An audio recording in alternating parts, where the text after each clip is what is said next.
दोस्तों इस वक्त में दो चीजें काफी ज्यादा वायरल हो रखी हैं, एक यूक्रेन वर्सेस रशिया और दूसरी Elon Musk versus Twitter. Elon Musk ने करीबन 9% शेयर खरीद लिए हैं ट्विटर के $3 बिलियन में। कुछ टाइम पहले ही खरीदे हैं ये, जो कि आपको मालूम भी होगा। और यहाँ पर इसलिए खरीदे थे क्योंकि किसी का ट्वीट आया था कि भैया यहाँ पर फ्रीडम ऑफ स्पीच नहीं है, आप अपना सोशल मीडिया प्लेटफॉर्म क्यों नहीं क्रिएट कर देते। तो एलॉन मस्क ने कहा मैं इस बात पे विचार करूंगा, जिसके बाद में कुछ ही दिनों बाद उन्होंने $3 बिलियन दे के एक बना बनाया सोशल मीडिया प्लेटफॉर्म का 9% शेयर खरीद डाला। जिससे हुआ क्या, उनके पास में आ गए सबसे ज़्यादा शेयर्स। अभी तक किसी के पास में भी ट्विटर के इतने ज़्यादा शेयर नहीं है, किसी एक बंदे के पास में, जिसकी वजह से इनको ऐसा लगा कि इनकी ज़्यादा चलेगी अब यहाँ पर। जिसके बाद में ये जो बातें हैं, जो इनको लगता है कि ट्विटर के ऊपर सही होनी चाहिए, उसको ये चेंज कर पाएंगे। क्योंकि एलॉन मस्क भी फ्रीडम ऑफ स्पीच के काफ़ी ज़्यादा फ़ैन है। इनका मानना है कि लेफ्टिस्ट, राइटिस्ट, सबकी सोच अलग अलग होती है, तो हर एक को बोलने का हक दिया जाना चाहिए। यहाँ पर क्या होता है कि कोई बंदा कुछ कह दे जो कि ट्विटर को लगे कि भैया ये सही नहीं है, जिसके बाद में उसकी बात को दबा दिया जाता है, उसको ब्लॉक कर दिया जाता है, बैन कर दिया जाता है।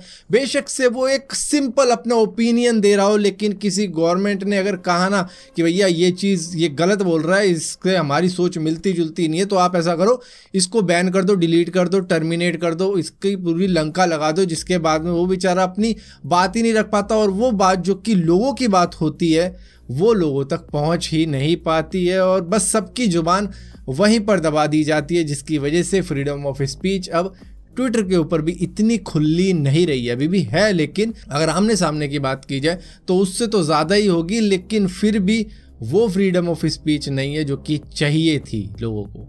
सो यहाँ पर एलॉन मस्क ने क्या किया कि ट्विटर को बाय करने की कोशिश करी, तो 9% शेयर इनके हाथ लगे करीबन $3 बिलियन में। जिसके बाद में इन्होंने सोचा क्योंकि हाईएस्ट शेयर इन्हीं के पास में रहेंगे तो इनकी बात मानी जाएगी, लेकिन ऐसा नहीं हुआ। ट्विटर के बोर्ड मेंबर्स ने कहा, जो कि ट्विटर को चलाते हैं, कि भैया आप होंगे हाईएस्ट शेयर होल्डर, लेकिन ट्विटर को हम चलाते हैं, तो जैसे हमें चलाना होगा हम वैसे ही चलाएंगे। तो शेयर बाय करके भी इतना कुछ बात जमी नहीं।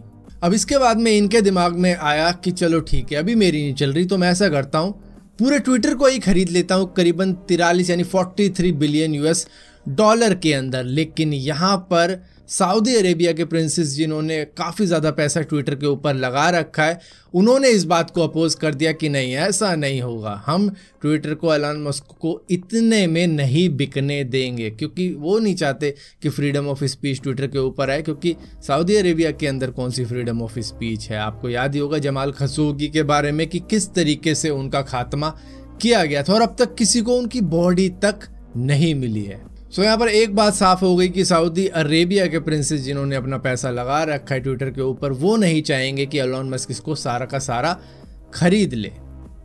अब यहाँ पर देखो, फ्रीडम ऑफ स्पीच की अगर बात की जाए ट्विटर के ऊपर, तो यहाँ पर कई सारी चीज़ें ऐसी होती है कि अगर आपने वैक्सीन के बारे में बात कर दी कि भैया मुझे वैक्सीन पसंद नहीं है, इससे ये नहीं होता, वो नहीं था, आपका ट्विटर अकाउंट बैन हो सकता है। या फिर आपने ये बात कर दी कि भैया यूक्रेन की वॉर बिल्कुल सही है, रशिया बिल्कुल सही कर रहा है, तो भी आप पे कार्रवाई हो सकती है, आपका ट्विटर अकाउंट जा सकता है। तो इस तरीके की फ्रीडम ऑफ स्पीच की लैक है यहाँ पे, कि मतलब लोगों को अपने ओपिनियन देने की छूट नहीं है। कोई कहे सही, कोई कहे गलत, नहीं, अगर सबने, मेजॉरिटी ने कहा सही, तो उसी की चलनी चाहिए, ये नहीं कि एक बंदा है कि नहीं। सो ये तो हो गई फ्रीडम ऑफ स्पीच की बात। लेकिन क्या असल में एलॉन मस्क को फ्रीडम ऑफ स्पीच के लिए ही इतने बिलियंस ऑफ $US खर्च करने की ज़रूरत थी, क्योंकि वो अपना खुद का सोशल मीडिया प्लेटफॉर्म भी क्रिएट कर सकते थे? नहीं। ट्विटर एक बहुत बड़ा सोशल मीडिया प्लेटफॉर्म है जहां पर बड़े बड़े लीडर करोड़ों फॉलोअर्स के साथ में बैठे हुए हैं, और उनका एक ट्वीट काफ़ी ज़्यादा वैल्यूएबल है। तो ट्विटर कोई छोटी मोटी चीज़ नहीं है, वहां पर टेस्ला, स्पेसएक्स कंपनी की काफ़ी ज़्यादा एडवर्टाइजमेंट की जा सकती है। तो इस वजह से भी एलॉन मस्क शायद पूरे ट्विटर को खरीदने पे उतारू हो चुके हैं। लेकिन अब ट्विटर ने क्या किया है, एक नई स्ट्रेटजी को अपना लिया है। उन्होंने कहा है कि हम पॉइजन की गोलियां खा लेंगे, लेकिन हम ट्विटर को एलॉन मस्क के हाथों बिकने नहीं देंगे। क्या होता था कि पहले के ज़माने में ना इस तरीके की स्ट्रेटजी को यूज़ करती थी कंपनियां अपने आप को बिकने से बचाने के लिए, जिसको पॉइजन पिल स्ट्रेटजी कहा जाता है। इसमें क्या होता है, कंपनियां अपना नुकसान करवा लेती हैं, लेकिन खुद को बिकने नहीं देती, और उसको बिकना काफ़ी ज़्यादा मतलब एक्सपेंसिव पड़ जाता है अगर सामने वाला बंदा उसको खरीदने की कोशिश करे तो। यहाँ पर कंपनी क्या करती है कि अपने शेयर के रेट काफ़ी ज़्यादा गिरा देती है ताकि और भी ज़्यादा शेयर होल्डर क्रिएट हो जाए, जिससे कि उसके मालिकाना हक रखने वाले बंदे और ज़्यादा बढ़ जाते हैं। मान लो अगर ट्विटर को किसी 10 बंदों ने परचेज कर रखा है, सभी के पास में कुछ % शेयर मौजूद हैं, लेकिन अगर उनको और भी ज़्यादा डिस्ट्रीब्यूट कर दिया जाए, मतलब और ज़्यादा बंदे क्रिएट कर दिए जाए जिनका पैसा ट्विटर के अंदर लगा हुआ है, तो उससे क्या होगा कि एलॉन मस्क को एक एक बंदे से डील करने में काफ़ी ज़्यादा एक्सपेंसिव पड़ जाएगा ये ट्विटर का सौदा। मतलब पहले किसी के शेयर खरीद लिए कि भाई तू इतने में डील कर दे मेरे साथ, वो मान जाता है, फिर दूसरे के पास में जाएंगे कि भाई तू इतने में डील कर दे, वो मान जाता है। तो इस तरीके से हर एक के साथ में डील करेंगे। मान लो अगर 50-60 जने हो गए तो उनके साथ में डील करने में काफ़ी ज़्यादा एक्सपेंसिव पड़ जाएगा।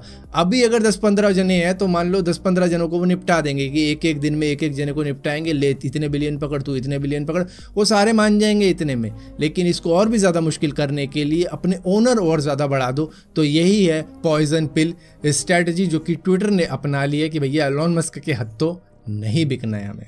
सो फिलहाल के लिए दोस्तों इस वीडियो के अंदर इतना ही था। अगर ये वीडियो आपको पसंद आती है तो इस वीडियो को लाइक जरूर करना, शेयर जरूर करना, और इसी तरीके की और भी वीडियो देखने के लिए इस चैनल को सब्सक्राइब जरूर करना। और सब्सक्राइब किया तो बेल का आइकॉन जरूर दबाना, वरना आपको मालूम नहीं चलेगा मैंने को वीडियो डाली भी है।